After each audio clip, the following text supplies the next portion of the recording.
Welcome back to another episode of the Jackie Serviss Show. This one's going to be a lot of fun. This is a brand new friend that I'm bringing onto the show today from a mutual connection of Dan Martell. Darryl Hicks, welcome to the show. Super great to be here with you, Jackie. Appreciate the opportunity. We are going to dive into some really interesting things when it comes to building companies, the twists and turns that you've been on in your own journey to really establishing business and successful businesses over decades, as well as really diving deep into your whole philosophy around employee engagement and culture and how having the right people on your team is actually one of the greatest assets when you're building and scaling companies. Mm-hmm. Before we dive into your story and how you got to be the CEO of FlexPay, I do want to start with a bit of a rapid fire, which allows listeners just to tap into who you are a little bit more and listen to some of your philosophies and how you got here anyways. Let's do it. Let's go. Okay. Where are you from originally? Where's home? Where were you born? So born and raised on the east coast of Canada in a small little town called Moncton, New Brunswick. So northeast of Maine for your American listeners, very blue collar, sort of working class community, very sort of humble roots, but a great place to grow up and have a family. Beautiful. Where do you live now? I live in Kelowna, British Columbia, all the way on the opposite end of the country. Been slowly migrating our way west. I moved to Montreal when I was 20 years old, and lived there for the vast majority of my life. And my wife was born and raised in Montreal. Our three kids were born in Montreal. But during the pandemic, there was this great group of epic humans, all founders, who were all moving out here to Kelowna together. And we came and checked it out a couple of years ago. And, part of our responsibility as parents is to find really great soil to plant our family in, where they can not just survive, but thrive. And, the pandemic caused us to really question why we were living in a dense urban environment, raising a family. We loved the energy of being downtown.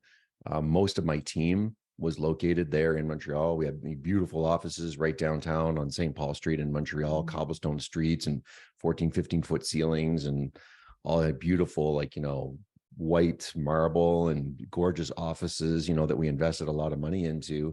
But then during the pandemic, the offices are closed. And then all of a sudden we started hiring from all over the world. And next thing you know, it's like, well, half of my executive team wants to live in Mexico for, the winters, because why not? Canadian winters aren't really easy. So now all of a sudden I could move somewhere else. And here we are with this incredible tribe of founders out here in Kelowna. It's been phenomenal. I keep saying that we get real estate listings every week from that mutual friend to entice us that way as well. My husband and I were there at the end of April and spent multiple days in the city, and just the environment in itself just really breathes life into you. There's this friendliness, small town kind of feel with these incredible business minds that all kind of collaborated and come together in a town, a city that seems to be rapidly growing. So good on you. It's not easy to move your entire family across the country, especially in a pandemic. So I'm sure that came with a lot of bumps and bruises. But 2 years in, you're all feeling very settled. Yeah. I mean, we just came back from a trip back out east to see friends and family. And one of the biggest comments that I got from all of our friends is like, man, I mean, your family always seemed pretty tight, but you're all so much closer.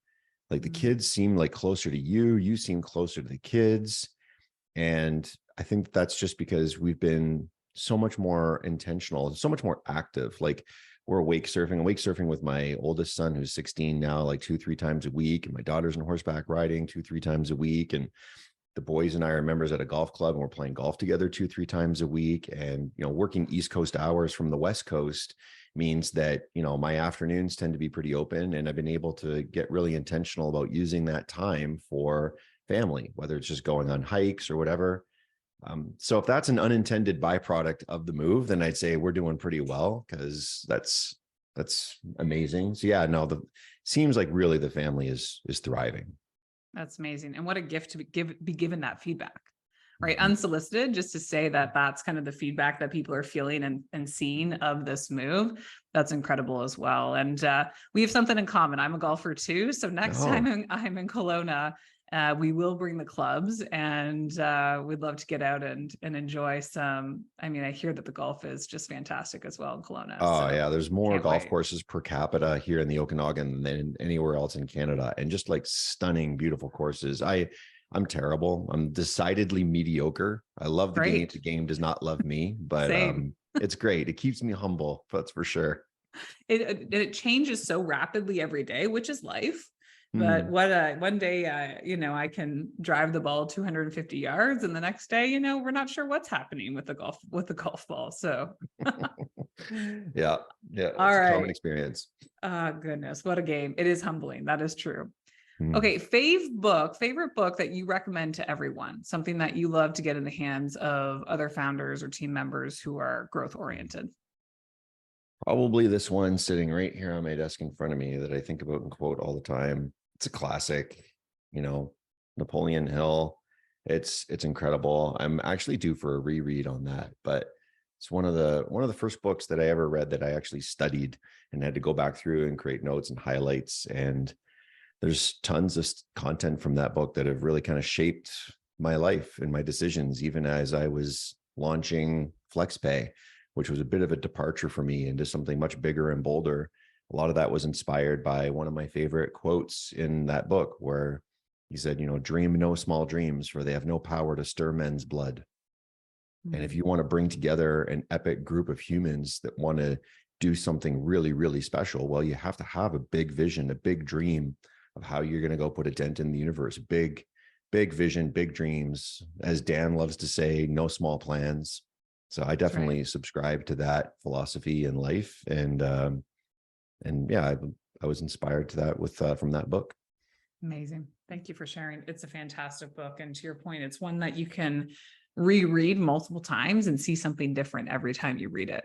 I love Mm, books like that you go back to, and just as you have evolved as a human, you read it through a different lens and you can see things through that different perspective. 100%. Mm. That leads to kind of last question here with rapid fire, which is a mentor who has helped shape your vision or your perspective and how you see life.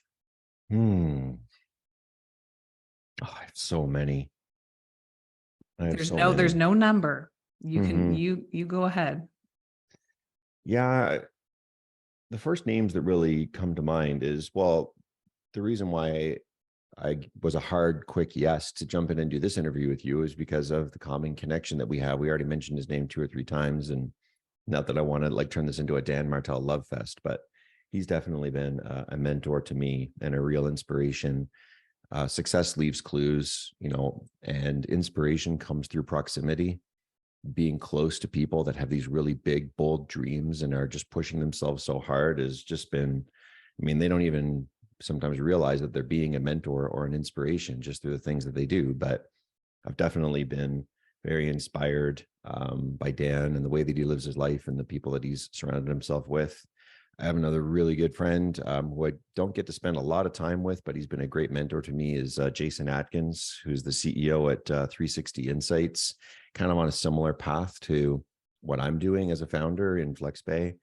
But just an incredible human being, deeply generous, running a really significant venture-backed technology business, and yet does so much in giving back and charity work and helping founders and teaching them the things that he knows. And he's just world class at what he Mm, does. So he's been really, really helpful and a good guide to me. And honestly, I could throw into that camp a lot of the people that I've got here in Kelowna with me, like even my buddy Matt Bertulli, who lives like across the street, probably a 7 iron away from my house. Um, has been someone who really kind of lights me up, and his business partner Brad. So yeah, there's a bunch of them around here, but those are kind of the first names that come to my mind. I love that. And I love that you've created a tribe of humans that are actually physically in the same location as you. By Mm. conscious choice, you made that decision to pick up and move your family. It's a conversation that my husband and I have definitely had. We live in a smaller community, where yes, there are business owners, not always people kind of pushing our perspective in the biggest way. And so it's been something that we've had a lot of conversations on, is how can we go and really put ourselves into proximity with people who are having those dreams and visions that are substantially bigger than ours, to help us level up as well. Yeah, exactly. And it's not just about, more money, building a bigger business. It's about having a bigger life, a better life. Like, I can honestly say that if it wasn't for some of these people that have my life, I would not be the man, the husband, the friend, the father, and the entrepreneur that I am today. They've really inspired me and pushed me forward. And everybody learns in different ways. Some people learn really well in a school setting, in a classroom setting. Some people learn really well through reading books and white papers. And some people learn really well from being surrounded by really great people. And I think we all are on a spectrum in all those different categories, right? Like, it's not that nobody learns anything. It's not that there's people that will learn absolutely nothing from being in a classroom setting or learn absolutely nothing from reading books. But I've definitely found that for me, I'm particularly motivated and learn a lot from people, having great people in my life. They've definitely shaped me. Which leads so lovely into our conversation about FlexPay, which before we dive into conversation around people and how people have really shaped that culture and that environment that you have built, let's give the listeners a little bit of a story as to, how did FlexPay come to be? What was the ideation to kind of growth, and maybe share a little bit of your background in entrepreneurship and building businesses and what brought you here today? Yeah. So FlexPay is my seventh startup. Well, eighth if you include my window washing business. Then I started when I was 18 back in Moncton, New Brunswick, but I'm not sure that one really counts. But yeah, this is FlexPay was really born out of my previous business. So I'm a self-taught coder. One of these really lucky things that I had no control over whatsoever, but just happened to me when I was 14. My parents bought a computer, and I had a pretty rough experience in school, got bullied and beat up a lot, and didn't really have a lot of friends in school. And even though I consider myself to be a pretty charismatic and social guy, I just really didn't have any of that in my life, or very, very little of that in my life when I was a teenager. And so I just turned myself into computers and reading. There's no like for dummies, friendly version back then either. It's like, here's a 600-page book filled with a whole bunch of technical jargon, but I really just got super passionate about it and leaned into it. And that created an amazing foundation and platform for me to launch off and do other things. But yeah, every business that I was in as a co-founder or a founder kind of had a very strong technology component to it, like a tech-enabled sort of product. And I was big into e-commerce and subscriptions. We were very early into that space in 2001. I had some co-founders that had a phenomenal business, and they were clients of mine. I had a cybersecurity consulting business where I'd come in and build like custom tailored firewalls and network solutions for them. And I had these clients of mine down in Florida who just had this incredible business in subscriptions. And I was like, man, I love your business way more than mine. Like self-filling bank accounts, the annuity business is so powerful. And I was always in operations and tech, kind of in the background. I was never really in the biz dev or sales role, but I was the operator.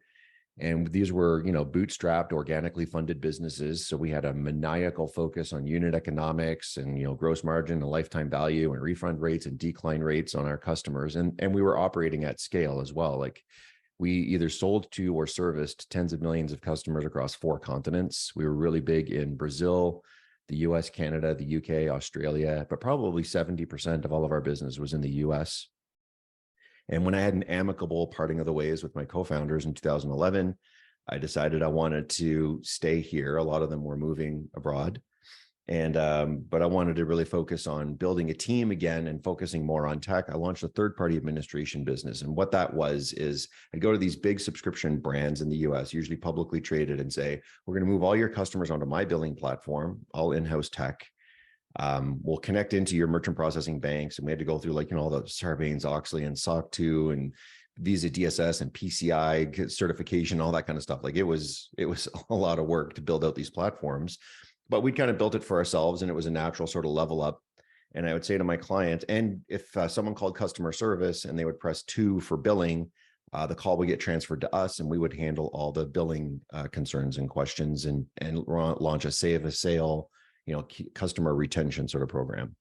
So, because if you think about a subscription, there's really only two ways you lose customers, right? Either they call you up to say they don't want the product anymore, or you can't bill them anymore because the payment's broken. And we got really, really good at solving both of those problems.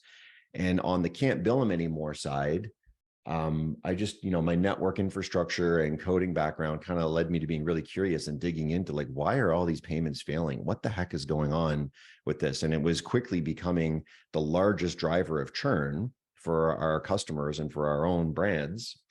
So we started developing more and more tech around that. First version of what is FlexPay was internal use only, all rules based in 2012. But we went super deep down the rabbit hole on failed payments, and but the rules were turning into spaghetti at scale. Like if this, then that, if this, then that, you got all these decision trees. And we said, what if we started leaning into machine learning? So it seems like every startup now is all about AI. We're one of like the OG AI businesses and we didn't get into it because we thought it was like, sexy or cool.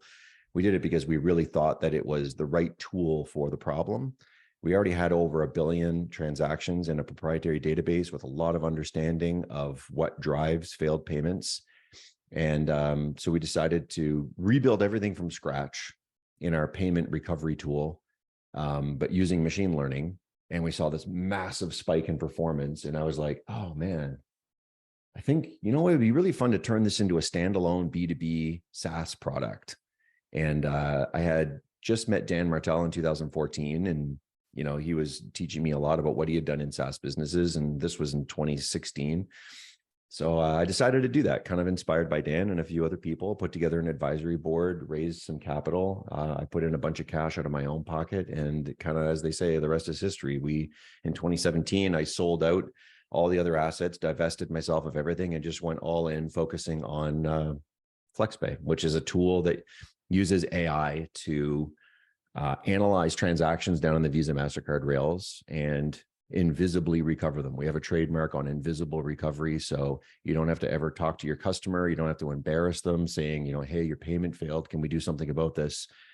We have a deep understanding of why payments fail, and have a, best of breed AI driven tech. We're now on like version, I think 39 of our machine learning models. We've deprecated 32 models already, and for the preference of the 9 that we're using right now. And we have now, I think, over 7 billion transactions in a proprietary database to analyze and understand. And yeah, that's kind of the quick version of the FlexPay story. Incredible. Thanks for sharing just the background and how you got to where you got to today. And one of the things, having a lot of friends in e-commerce, and specifically, one of the things we hear a lot about is churn, right? And payments and subscription models, and how those are no longer supporting. So if you're listening into this, guys, and you run a business where this is a problem, welcome to a solution for you. Here's FlexPay, and I'm so grateful to just have you on to be able to share that. And also love the fact that machine learning was a tool for you back in 2014 or 2012, I think you said. 2016. It was rules based in 2012. 2016 was when we officially went to machine learning. You cannot open the internet today without seeing AI or machine learning across every headline. Curious question for you, just from more of a high level philosophical perspective. Where do you think machine learning and AI is going in your particular industry, maybe SaaS-based businesses right now? Yeah, look, I don't think that there's any industry that is going to be immune to the effects of this. Some are going to be more disrupted than others, for sure. And, like that old cliche says, we overestimate what's going to happen in a year and underestimate what's going to happen in 10. And so I think, some people are like, oh, AI had all these promises, and now, what's really actually been disrupted? Well, just wait, it's coming, and it's really starting to creep in, and it's gonna really disrupt a lot of things, I think. And it's forcing us to focus on what is it that human beings really have that makes them special and unique. And as far as I can tell, that's really judgment. It's perspective and context, but making, good judgment, and also to create. Right.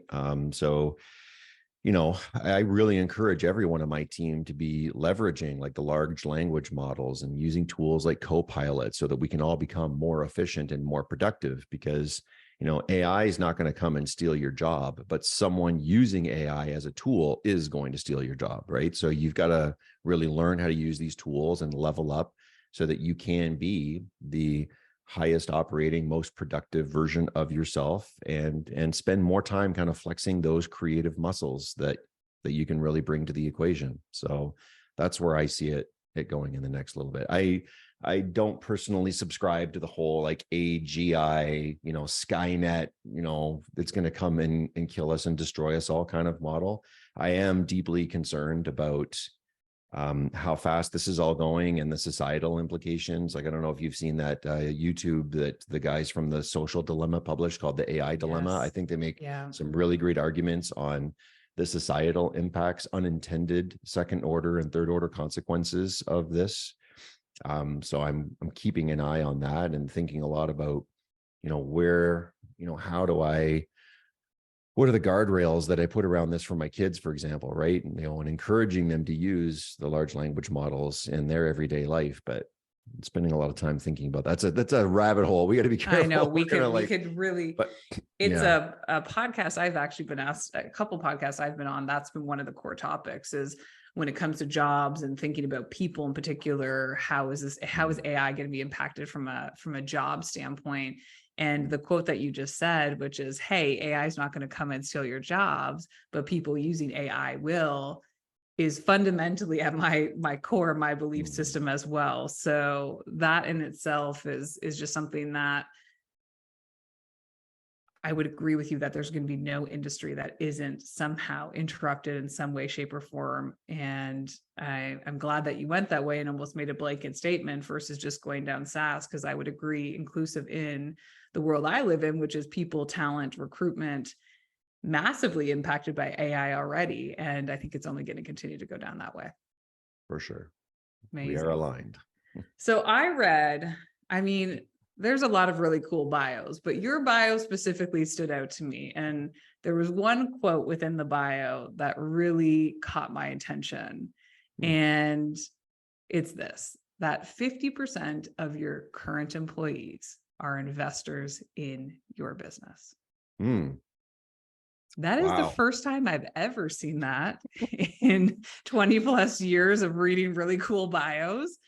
And that was a showstopper for me to just say, oh my gosh, I want to unpack that a little bit with you and get a better understanding as to why that is a reality within FlexPay, and how building and establishing cultures is at the forefront of everything you think of. Yeah, that was a super humbling moment for me when we were launching a funding round, and a few of my employees reached out privately and said, hey, we're super bullish and excited about this, and we want to be here with the team long term, and we really believe in the product, and we think that this valuation is super cheap, and we'd like to kind of have the opportunity to come in really early. And some of these were people that were already in my ESOP, my employee stock option plan. So they were, being dripped in gifted stock options every quarter on a vesting schedule. But they're like, no, we want to actually, own some of the pref stack and invest. So, and then I just said, well, very much aligned with our values. Like, we're not gonna just like keep this to like a secret, internal club. If we're going to let 2 or 3 employees invest, then we have to at least put the offer out. And I did my darndest to explain to people that investing in a privately held business is not for the faint of heart, and the death rate on startups is extremely high, and that you should absolutely not be investing any capital that you can't afford to lose. And even brought in the VC who sits on my board, the general partner at the VC who led our seed round, and had him come in and join me on the Zoom call to like pound that message down even further and try to scare people off. But I think people really enjoyed the transparency, which is one of our core values, is radical transparency. Kind of stole that from Ray Dalio, and we've got our own little spin on it. We were very, very transparent with, like, the good news, the bad news, and all that kind of stuff. And I think that people just really responded to that. But 100%, the fact that people were willing to invest out of their own pockets, like even, the lady who was working as a receptionist and office admin, she even, like, borrowed a few $1,000s from her dad and insisted on investing. And I'm like, really? I'm like, okay, here we go. That the only reason why that happened was because we'd been doing the work for years before that to invest into culture. And this is something that every knowledge-based industry takes pretty seriously these days. It was a pretty novel idea back in 2011 when I started to really, really double down on culture. And the reason why I was so focused on culture is because I had a terrible experience in my previous business when, we had this third-party administration business that we wanted to start, but we had a call center before that, which was kind of doing a lot of that at scale. And I had lost control of the vibe and the energy and the culture. And, I'd come into the office every day and I didn't even really want to see a lot of the people that were working for me. I just run straight for my corner office and go hide. And it was terrible. And so, when we were winding things down and selling off assets during an exit with my co-founders in 2011, when I came into, starting my own business back as a sole proprietor and 100% shareholder again, I was like, I don't want to ever create that experience ever again. Like, I want to, every day I walk into the office, I want to be thrilled to see every single person in here. And I want them to be thrilled to see me and their other coworkers. And I want it to be just like a little bit uncomfortable for everyone, and that everyone is bringing their A game and they're elite players. And you feel like you got to bring your A game too, because, this is a really fun tribe. And I didn't think that was going to be sustainable or scalable at scale. But if you want to build like a 50-person, 100-person team, I think absolutely you can. And I've changed my tune on that now. I think you can stretch the upper boundaries of that even more by being really, really careful to curate and hire based on values and fire based on values, which is something you hear a lot out there, but really hard to do in practice, but we really hold to really, really strictly internally. And it was all that investment into company culture that led to, all of a sudden now we've got this great, incredible team that's thrilled with the business and with the people that they work with, and they want to jump in on this opportunity. So we can talk a little bit more if you want to on like some of the tactical things that we did along the way to build culture. But I definitely think it was, really great, vibrant company culture first, super unexpected surprise, second order benefit of, employees wanting to invest in the company later. To me, that's what it screamed. So as an outsider reading that and looking in, having led culture, had culture under a portfolio of things that I owned and, Fortune 50 companies and kind of mid-sized companies, and now working with a lot of CEOs and startup founders, culture is something that gets thrown around very rapidly. And, back in probably 2012, culture was on every news feed, or we were talking about company culture and how culture was going to take businesses to the next level. To break down the word culture, because I think ultimately culture can mean different things to different people. Through your lens, what is company culture? And then to your point, I'd love to dive in a little bit to some of the tactics around what are some of the foundations you put in place that actually unlocked the company culture, which then led to this unexpected outcome of having your employees say, hey, hands up, I deeply believe in what we're doing here. So much so that I'm going to go into my own pocket and write you a check. Yeah. I think so. To me, culture, I create a really distinct division between HR and culture. HR is all about, do we have the right health plans? Do we have the right contracts drafted? Are the employees sufficiently protected? Is the company sufficiently protected? It's all that kind of stuff, the blocking and tackling 101. Culture is all about the experience. What's the experience of showing up, the lived experience, the feeling, and the day-to-day interactions that drive your experience working in the business? That's culture, first and foremost, to me. And it's not to say that there isn't some crossover and bleed over, like HR is responsible for onboarding, but what's the experience of the onboarding? How does it make you feel, right? And so when you think really carefully about the values that you want to celebrate, are those values showing up? Like we talked about one of our values being radical transparency. Okay, so then you look at onboarding through the lens of radical transparency, and how are you going to make sure that as employees are getting onboarded, that that's the feeling that they get, that that's their actual experience, as well as the feeling that comes with it. So that's to me what culture is in a nutshell. It's like, what's the experience of actually showing up here? And I feel very strongly that, the values that you have, that you define, should be 70% actual, real, tangible, like what it is today, and 30% aspirational. And not so aspirational that it's like, okay, yeah, you're feeding me a bunch of, baloney, because that's not at all what the experience is here in the business, right? But just a little bit beyond, where it's like, this is what we're leaning into. This is where we want to go. This is the direction, and it's a little bit aspirational. And maybe that's not your experience right now, but I want to be really clear that this is where we're going, right? So 70%, everyone's like, yeah, absolutely. That is my lived experience every day here working at FlexPay. 30%, like, okay, this is what we're kind of leaning into a little bit. So yeah, to me, that's I love that. culture. I've had so many times where, so I grew up, let's call it an HR, right? And I love your delineation of like, hey, this is HR and this is just actually a company wide.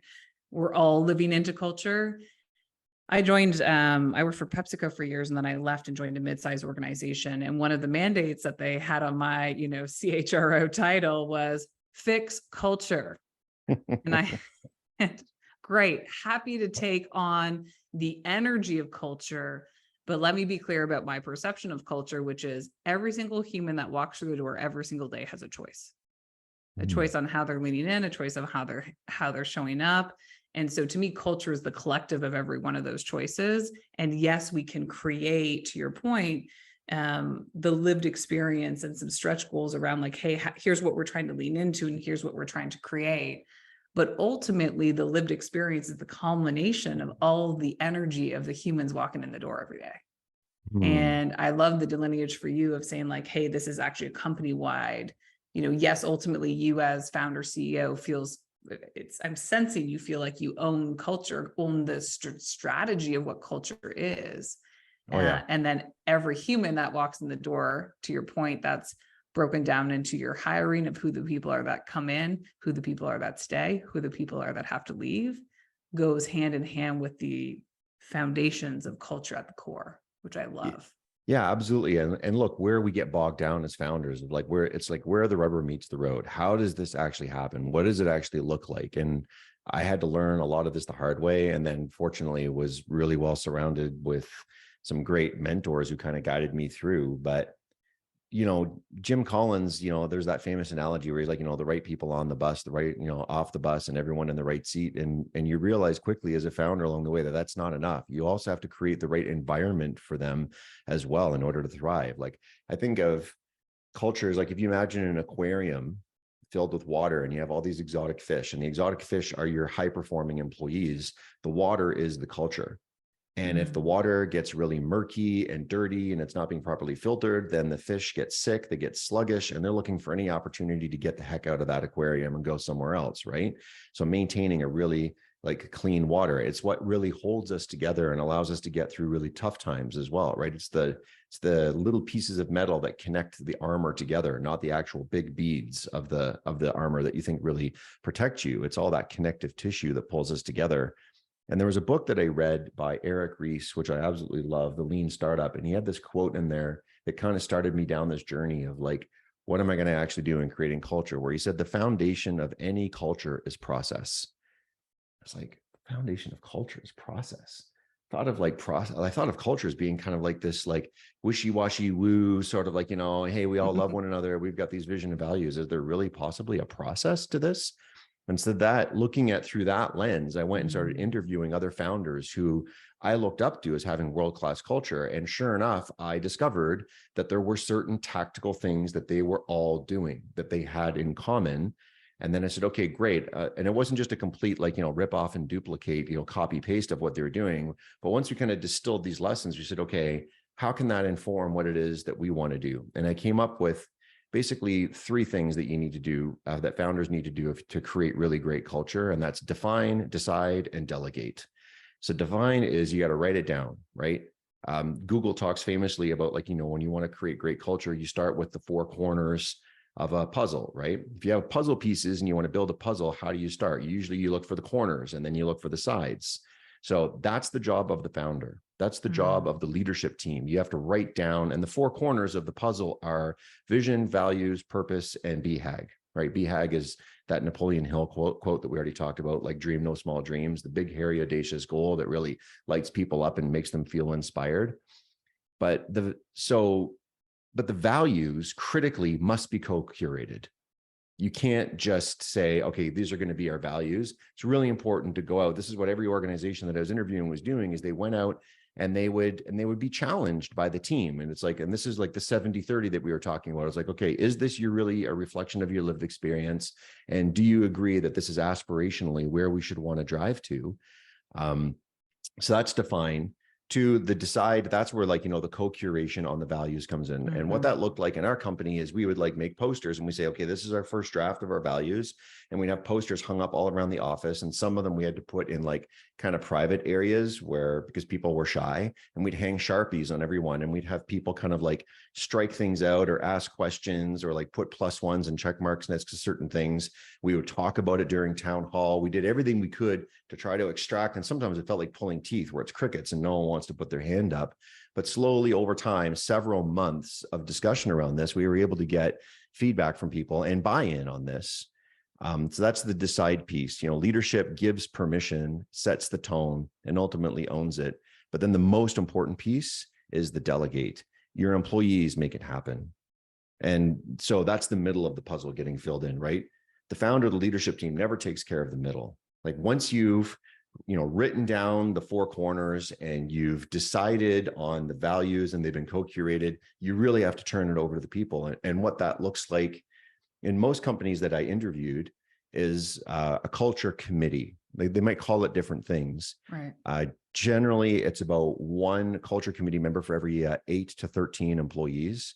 Usually it's no more than like 6 or 7 people on the culture committee. They don't get paid any extra to be on the culture committee. They're asked to allocate about 10% of their work week towards culture activities. And they're given the budget where they take all of they look at the lived values, they gather feedback from the team to make sure that everyone's aligned and everyone's bought in. But then it's their job to deploy budget that comes from finance to create all the different events throughout the year, to organize, the big all hands meeting once a year, everything to do with culture. And then they gather feedback. And then what I do is I actually had my EA sitting with a permanent seat on the culture committee. Culture committee, we started out with doing elections where people would record a video, and then we would all vote based on who had the best video, and they would earn a seat on the culture committee. Later on, we started actually assigning people who were kind of volunteering, and we wanted to get people from like leadership, management, and people that are just working in the trenches, like like the coders and engineers. Try to get representation across various departments on the culture committee, so that we can get everyone's feedback and everyone feels like they have a voice. And it would rotate every year. But my EA always had a permanent seat on there, and she would make sure that she was communicating to me any issues that were coming up. And as I would have discussions with my leadership team, and I felt like there's stuff the culture committee would need to know, she was kind of my conduit to make sure that that was all in there. And this follows, if you think about it, kind of like the 10-80-10 model that's really famous with a lot of founders. Like 10%, it must absolutely be started by you, 80% done by someone else. The last 10%, you come in just to make sure that it's all going exactly the way that you want it to. And so that's kind of the model that I was taking. Well, if that works in a lot of other things for founders, we could probably do that with culture. But ultimately, you are responsible for it. You own it as the founder, as the CEO, as the chief energy officer, as the chief culture officer, but you don't do it. You're responsible to make sure it gets done, and then it's done right according to the values that you've defined.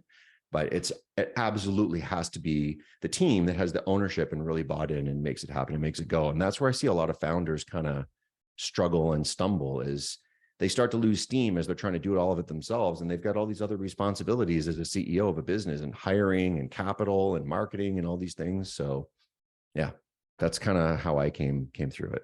I love it. Thank you for sharing that and giving some specific tactics on like the role that you play when it comes to culture specifically.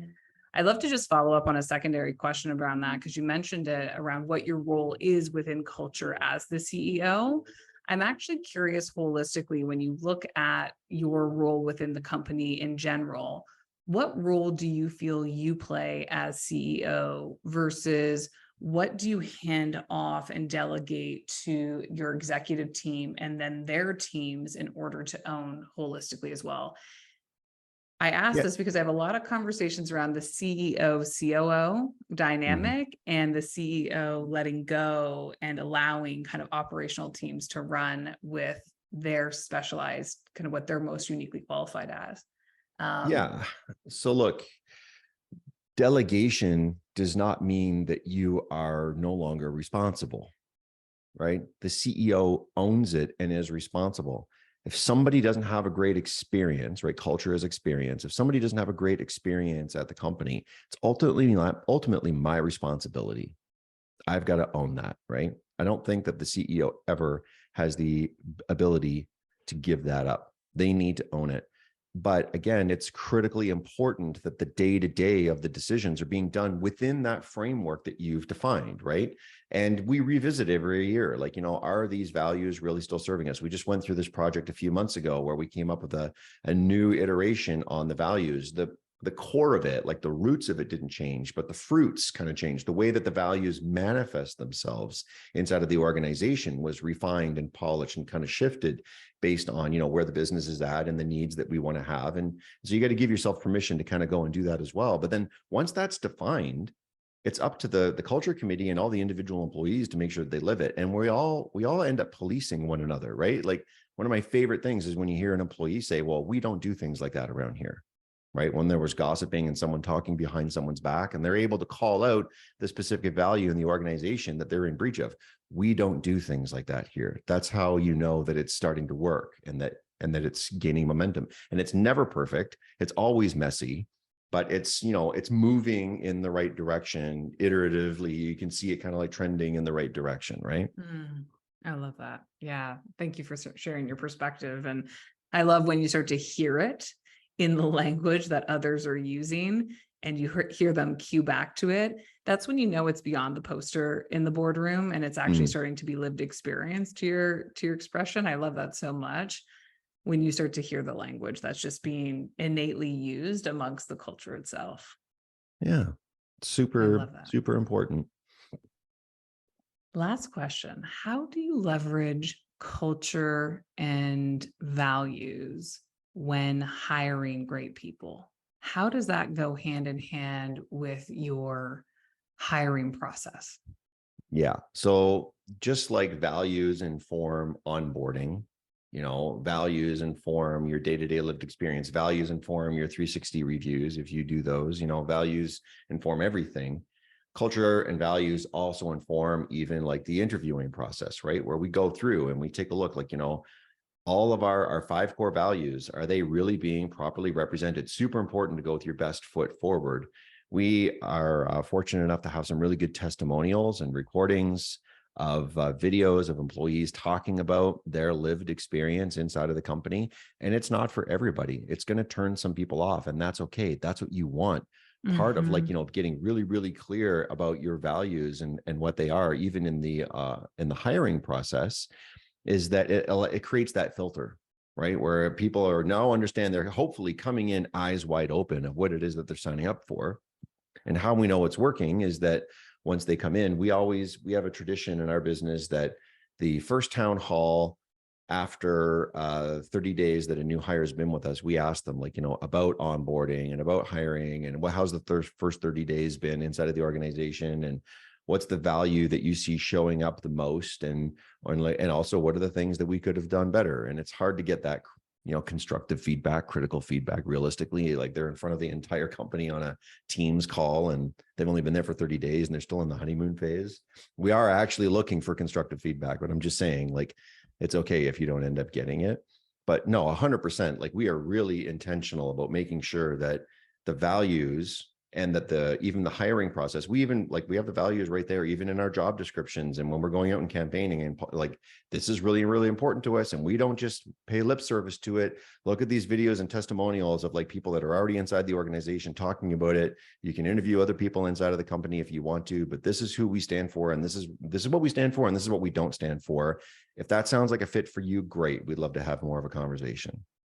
I love that. I love that it's even within the branding of how you show up externally as well. And you're not hiding it. You're saying, hey, here it is. Here's who we are. Here's what we're about. And I love filters like that from a hiring process standpoint. You might as well get rid of the low hanging fruit now so that they don't hit your pipeline. Or I'm a big believer in source talent. I don't think the best talent is always applying to great roles. Sometimes they do, but it's about hunting and inviting people in. And so 100%. I'm a big proponent of having true strength and brand, because it gives that testimonial to the people that say like, hey, I'm just here inviting you into a conversation, but listen to the people who work here every day and listen to these testimonials. I think that's such a differentiator that you're doing that I don't see a lot doing in the market. So congratulations on that.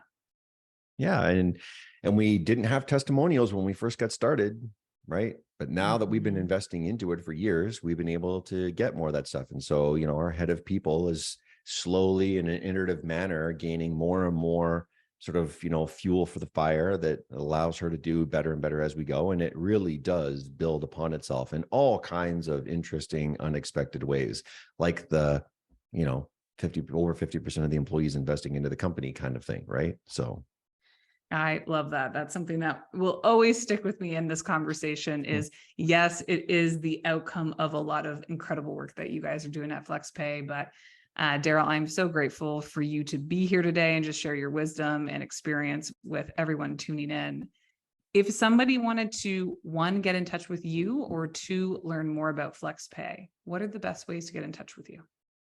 So obviously our website is flexpay.io. Lots of information available on there. My email is Darryl@flexpay.io. So just the way you spell my first name, DARRYL@flexpay.io. So you can always email me if you want more information. I don't do a ton of public speaking, but when I do, it's usually either on the topic of fundraising for startups or on company culture. And so I have some videos where, I've spoken to like groups of hundreds of entrepreneurs and it's recorded. And if anybody wants any of that kind of material to kind of like just hear me go a little bit deeper on it, I'm happy to kind of share that. So they can just reach out to me by email and I can send it over. I had so many people help me along the way. Lots of things that I know nothing or very little about. This isn't one of them. And I'm super happy to share what it is that I know for the very small subset of humanity that can actually benefit from it. So, and thank you for giving me an opportunity to talk about something that I'm so passionate about. It's great. It means the world, and so many are going to benefit from this. It's company culture in itself is just a topic that, to your point, I think getting more education on or listening to how others before you have done it is just incredible. And I love that you're having a full circle moment where, yes, you've had mentors that have helped you along the way, and now you're in a position to be able to go serve so many. And I'm grateful I had an opportunity to interview you, Darryl. It's been an absolute pleasure, and I can't wait for the friendship to continue. So thank you again. Yeah, same here. Thanks, Jackie. All right. We'll see you again next time on the Jackie Serviss Show.